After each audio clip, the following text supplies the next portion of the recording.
wonder if it's productive to try to even categorize these paintings at all, because I think a big part of them is that they are supposed to feel otherworldly.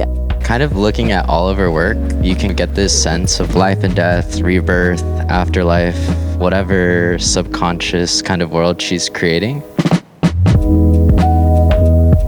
So the title of this exhibition, The Sequin-Strewn Night, comes from the last line in the artist Merit Oppenheim, who's clearly a big influence also on Anj Smith's work, from her poem, In the Beginning is the End. So here you see a couple of those lines of the poem, but I'm going to read out the entire one and then ask you to think about how this poem, these images, the content of it might resonate in some of the paintings that we're seeing here.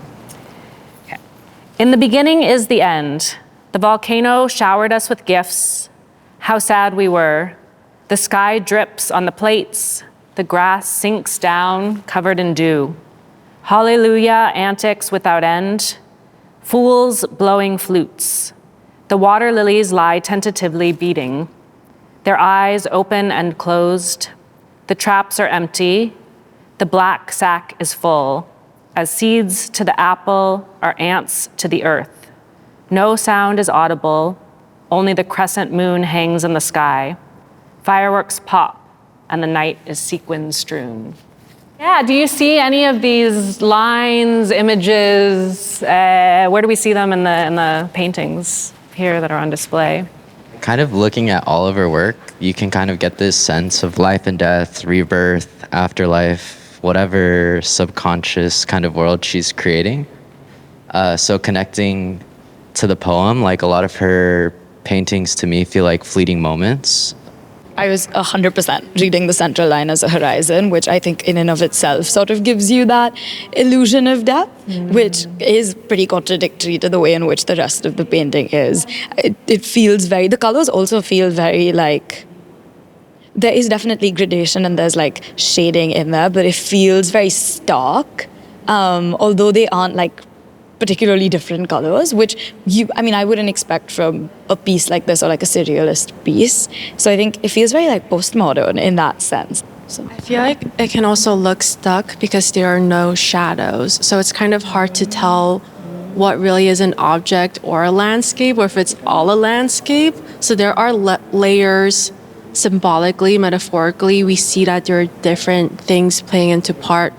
But literally there is no foreground, background, shadow, or light showing which one's in front and which one's in the back.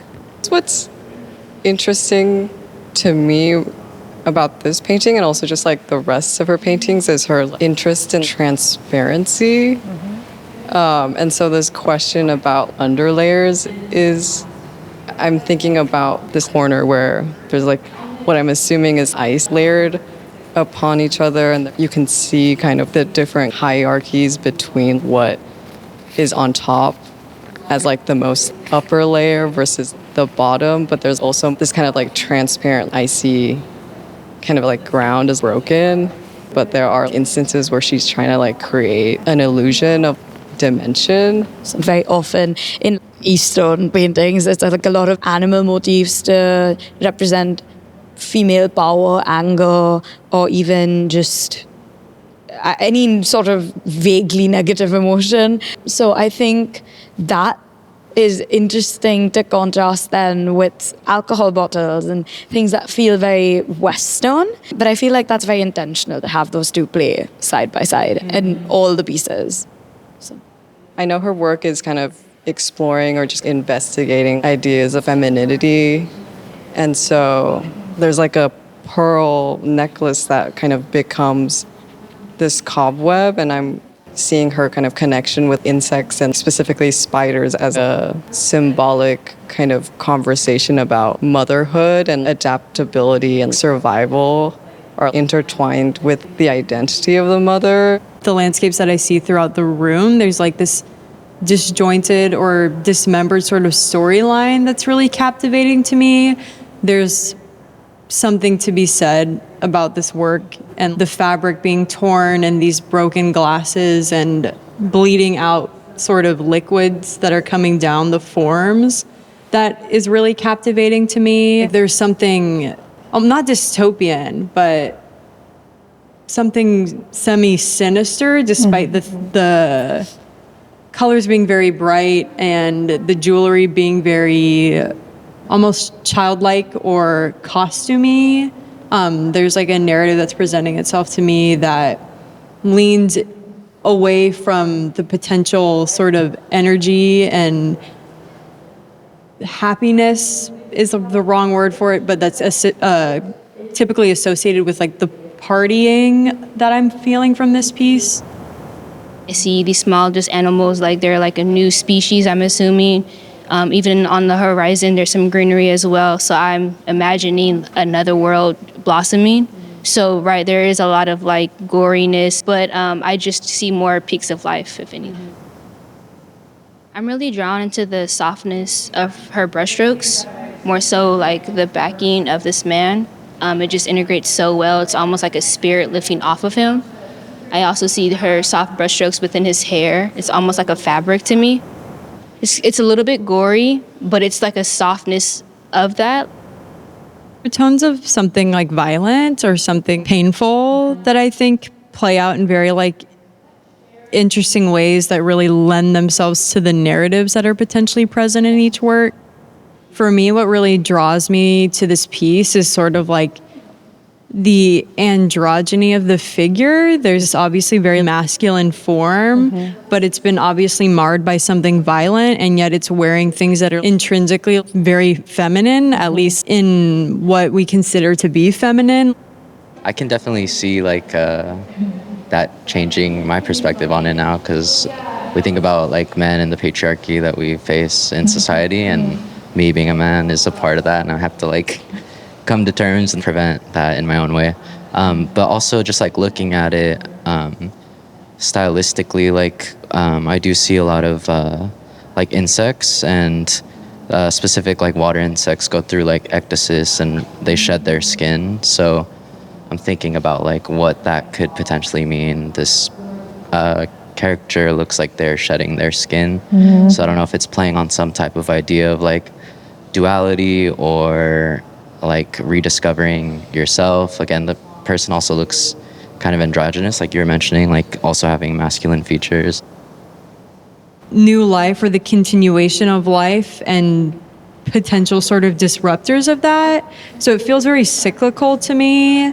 It feels like there's a balance between like the sort of catastrophes that we currently sort of grapple with in terms of our environment, but everything still remains connected and life continues to go on with these figures on the left, that in despite of it all, there's sort of like this perseverance. And so there resonates through the cyclical life cycle idea, a balance to me. Slow looking at all of these, how the longer you look at them, the more you see. How would you describe these paintings? Are they portraits, landscapes, or still lifes? Or kind of a collapse of all three? I wonder if it's productive to try to even categorize these paintings at all, because I think a big part of them is that they are supposed to feel otherworldly. There's so many mixing symbols. There's like symbols of modernity and right now, but there's symbols of like, you know, that feel ethereal and otherworldly, that feel kind of like linked to something that we would see but a little bit different. And then there are also symbols that feel sort of older or ancient or some sort of abstraction of that. So I wonder if in trying to categorize its form, we're sort of, you know, I wonder if that's productive at all in thinking of these pieces, because it does seem to play a lot with form, time, space. And I think in that way, it's format too. And I think the landscapes feel like portraits in some ways, and the portraits feel like landscapes. So how do fantasy, surrealism, and allegory operate in Smith's work to expand the boundaries of contemporary painting? The idea of accessing the world around us, but through this space of feeling and through this very like almost carnal, primitive way of experiencing the world, where it's not about making sense of what you see or just as simple as your five senses, but really like the universe inside, and that obscuring like your perception of experiences like climate change. And like I think that piece we were talking about, we sort of spoke a lot about what it means to survive and persevere, and what it means for like the end of the world, and then the beginning of something new. And it's sort of in context of like the climate crisis. So I think this idea that the way in which we experience the world is not just the way in which it's not just material reality. There's so much more inside you.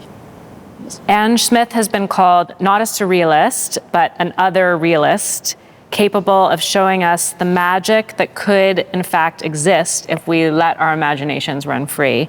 So maybe if we could expand on this idea and think about the power of these imaginative gestures.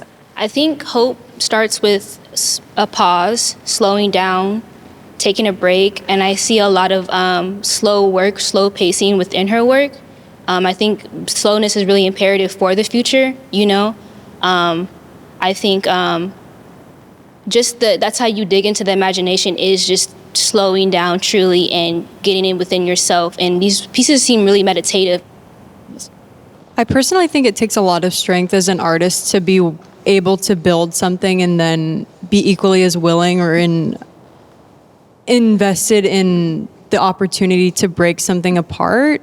I think often when you create something as an artist, there's an apprehension to disrupt what the feasible in many people's eyes is perfection, and what it means to create something with either the explicit intention of breaking it once it is at its completion, whatever that means. I think that if there was only the sought out goal of realizing things that are perfect, it would disrupt a lot of the intentional thinkings and going-ons that go into her practice and how she approaches both landscapes and these more figurative, like forward works that I think is really hingent on that sort of willingness to do that.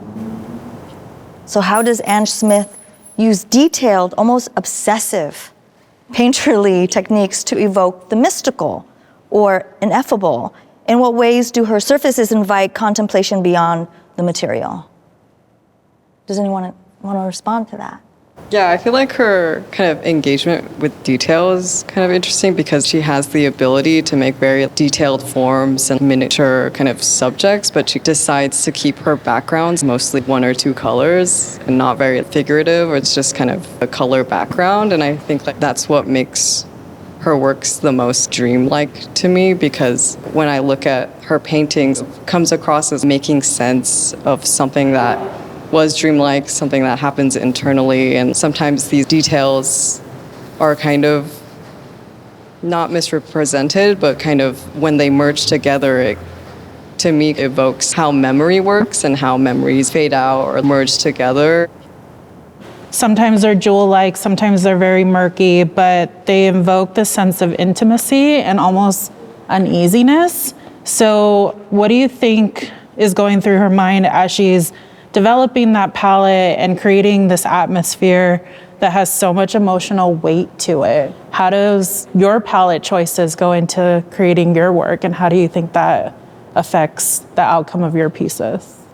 Like looking at it from a painter's perspective, it looks intentional, but it also looks like she's following the journey within the painting. I know for me, I kind of have a set of colors or palette that I like to use, but as I'm painting, I let the color flow through. So looking at her background specifically, they're not completely one color. It's kind of this gradient of different shades that you can see painted through the rest of her works in these portrait specifics. So to me, it looks like she's trusting the process and following the paint. I feel like there's this interesting sort of trend within her color palette that I'm sort of feeling, at least within what I'm viewed so far, that feels very fleshy. I don't know if that reads, but there's this feasibility across the entirety of these works within the scope of her palette that these feel very biological and a very human sense, which adds to me at least like more grotesque appearance of some of these things, which I think lends itself really well to the juxtapositions that are present within her work of either these really elaborate beautiful landscapes that have these interesting or disturbing undercurrents that lead you to look deeper into what could be being said either about the figures or the worlds that she's constructing. And I think it's like an interesting reliance on a color palette that's less in creating things that are perfectly rendered or beautiful and more like have this unsettling element to them that I think is really impactful. Smith often portrays figures that defy traditional gender or beauty norms. How do these figures challenge or complicate the historical portrayal of femininity and power in painting? When I look at these portraits, they remind me of like 90s club kids culture, and how those figures were fantastical in their dress and their makeup. However, these do still look more humanistic, and I feel like it's still a mix between the grotesque and the beautiful that we've been talking about. And although that was like real and these, are not, these are still mixing that idea in a way that's fantastical yet very grounded. And also present in 90s club kids culture was the queer lens. A lot of people were not, male or female. There's like so much overlap, and I feel like we kind of see that as well here. They're just people or these humanistic figures that defy these like social boundaries. How might her work reflect philosophical ideas about identity, perception, or instability of meaning? The background is kind of soft and ethereal, if not kind of happy, and the foreground feels very tactile and dirty and kelpy and rugged. And the idea that if this is the last thing that's left on Earth, it's insects, and they're sort of like the toughest of the tough. And that's kind of what survival is. That's kind of what existence is. It's tough and it's hard, and it is also ethereal, and that kind of exists in the background of it. But in the day-to-day experience, it kind of is a toil. But then bringing them together no longer makes them binary. Like, that's just kind of how you exist in society. But I think this idea that your identity is both survival and also something greater than that. The human beings are, you kind of have to go through the daily toil, but in the back of it all, there is something bigger. And I think her whole practice kind of speaks to that idea. So for you, if meaning is language, what is meaning for you? How do we define meaning aside from language? I think it kind of connects to her work in terms of like the signs and the signify. Like, you see a lipstick in a piece, or you see like a jellyfish, and it's supposed to mean something, like it's supposed to mean life. That's the value you ascribe to it, but then the world surrounding it is entirely different. And I think that sort of, we kind of spoke about balance being a through line in these pieces, but I think that's, the balance here is precarious there in that it is unstable, and that's the balance in some ways. Through your own personal experiences, how do you think that affects when she's making this? Do you think it's intentional? She's thinking about the viewer's experience as they're going to perceive or take all of these information? I think, to me, artists that are able to portray things that may be in their like subconscious or their psyche through their art, kind of open dialogue like what we're having right now. So I think seeing this type of art as an artist, not only for me is inspiring, but also affirming that your creativity can take you places.